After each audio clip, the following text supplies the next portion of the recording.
কবে থেকে শুরু হয়েছিল সেটা আমার পূর্ববর্তী বক্তা আপনাদের সামনে রেখেছেন, আমি আর পুনরাবৃত্তি করছি না।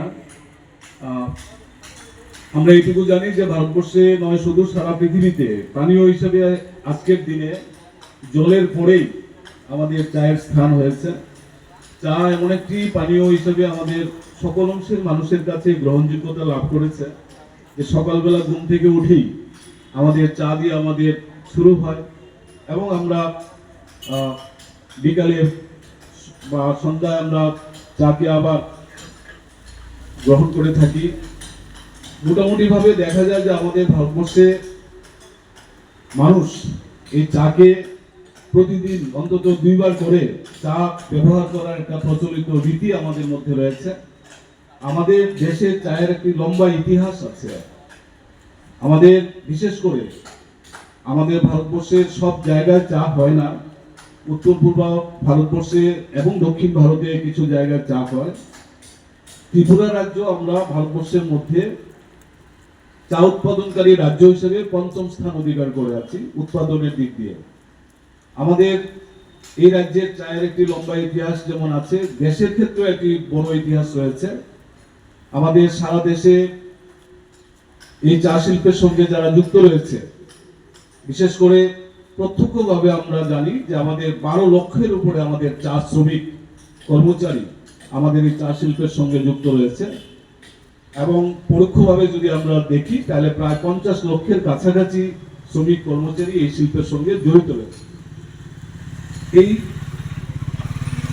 আন্তর্জাতিক চা দিবসের মূল লক্ষ্য হচ্ছে আমাদের এই চায়ের যে একটা সাংস্কৃতিক ঐতিহ্য আছে এবং তার যে একটা অর্থনৈতিক গুরুত্ব রয়েছে, সামাজিক দিক রয়েছে, সেই বিষয়টা সচেতনতা বৃদ্ধি করার লক্ষ্যে সমস্ত অংশের মানুষের কাছে আন্তর্জাতিক চা দিবস পালিত হচ্ছে। তো আজকে আমরা অত্যন্ত ক্ষুদ্র পরিসরে এখানে আমরা এটা এই বছর প্রথমবার ত্রিপুরা চা উন্নয়ন নিগমের উদ্যোগে আমরা শুরু করেছি। এটা অ্যাকচুয়ালি এই অনুষ্ঠানটা ত্রিপুরা ভারতীয় চা পর্ষদ এবং ত্রিপুরা চা উন্নয়ন নিগমের যৌথ প্রয়াসে করার কথা ছিল। তো একটি বিশেষ পরিস্থিতির কারণে আবার আজকেই আমাদের মাননীয় রাজ্যপালের উপস্থিতিতে আমাদের এগ্রিকালচার কলেজে মূল অনুষ্ঠানটা আজকে হবে। তা আমরা এখানে শুধুমাত্র চা উন্নয়ন নিগমের পক্ষ থেকে এই অনুষ্ঠান থেকে আজকে উদযাপন করছি প্রথমবারের মতো। যেটা বলছিলাম যে তার একটা সাংস্কৃতিক, অর্থনৈতিক এবং সামাজিক দিক রয়েছে। আমাদের এই রাজ্যেও চা শিল্পের সঙ্গে যারা যুক্ত আছেন সরাসরি প্রায় 27-28 হাজার শ্রমিক কর্মচারী যুক্ত রয়েছেন। আমাদের রাজ্যের চায়ের একটি দীর্ঘ ইতিহাস রয়েছে, প্রায় 110 বছরের ইতিহাস আমাদের রাজ্যের চায়ের। পার্শ্ববর্তী রাজ্য আসাম আমাদের একটি বড় চা উৎপাদনকারী রাজ্য উত্তর পূর্ব ভারতের মধ্যে। বাকি রাজ্যগুলিতেও চা হয়, তার মধ্যে সবচেয়ে বেশি চা আমাদের আসামে হয়ে থাকে। ত্রিপুরা রাজ্যে আমাদের যেটা বলছিলাম যে 110 বছরের পুরনো আমাদের এই রাজ্যের চা শিল্পের ইতিহাস। তো সেখানে এই 110 বছরে আমাদের চা উৎপাদনকারী রাজ্য হিসাবে সারা ভারতবর্ষে আমাদের যে পরিচিতি লাভ করার কথা ছিল, দুর্ভাগ্যবশত সেটা সম্ভব হয়ে ওঠেনি।